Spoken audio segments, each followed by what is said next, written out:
السلام علیکم ناظرین، اگر آپ ہمارے چینل پر نئے ہیں تو ہمارے چینل کو سبسکرائب کر لیں تاکہ ہماری نئے آنے والی ویڈیو کا نوٹیفیکیشن آپ کو بر وقت مل سکے اور آپ ہمارے مزیدار کہانیوں سے لطف اندوز ہو سکیں۔ ایک بادشاہ نے اپنی رعایا پر ظلم کر کے بہت سارا خزانہ جمع کر لیا اور اسے شہر سے باہر ایک جنگل میں خفیہ غار میں چھپا دیا۔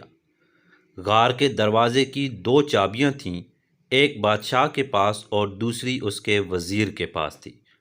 ان دو کے علاوہ کسی کو بھی اس غار کا پتہ نہیں تھا۔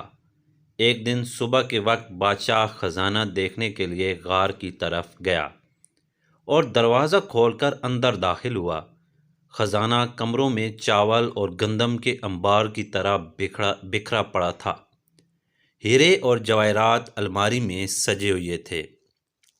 بادشاہ اس خزانے کو دیکھ کر بہت خوش ہوا، لیکن اندر آتے وقت بادشاہ غار کا دروازہ بند کرنا بھول گیا تھا۔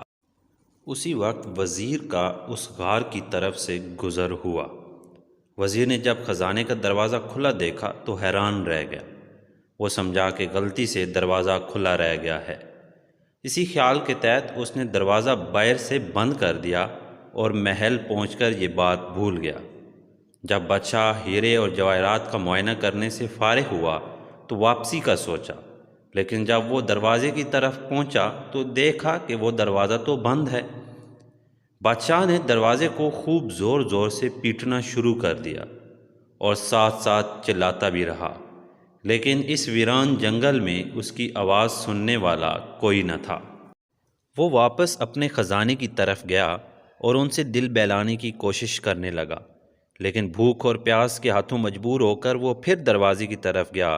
اس نے چیخنا چلانا شروع کر دیا اور پھر تھک ہار کر واپس اپنی جگہ پر گیا۔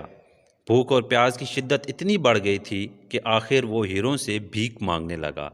اے قیمتی ہیرے، مجھے ایک وقت کا کھانا دے دو۔ اسے ایسا لگا جیسے وہ ہیرے اس کی سادگی پر زور زور سے ہنس رہے ہوں۔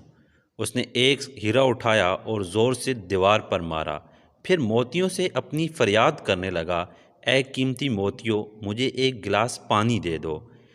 اسے ایسا لگا کہ موتی اور جواہرات اس پر ہنس رہے ہوں۔ بادشاہ کو بہت غصہ آیا، لیکن بھوک غصے پر غالب آ گئی۔ آخر بھوک کی شدت اتنی بڑھ گئی کہ وہ نڈھال ہونے لگا۔ اس نے دنیا کو پیغام دینے کے لیے زمین پر کچھ لکھا۔ اس کے بعد بادشاہ کا انتقال ہو گیا۔ وزیر بادشاہ کو تلاش کرتا ہوا اس غار کی طرف سے گزرا تو اس نے سوچا کہ بادشاہ کے خزانے کا کچھ اتا پتہ کریں۔ جب وہ غار کے اندر داخل ہوا تو دیکھا بادشاہ مردہ پڑا ہے اور زمین پر لکھا ہے، دولت کسی کو زندگی نہیں دے سکتی۔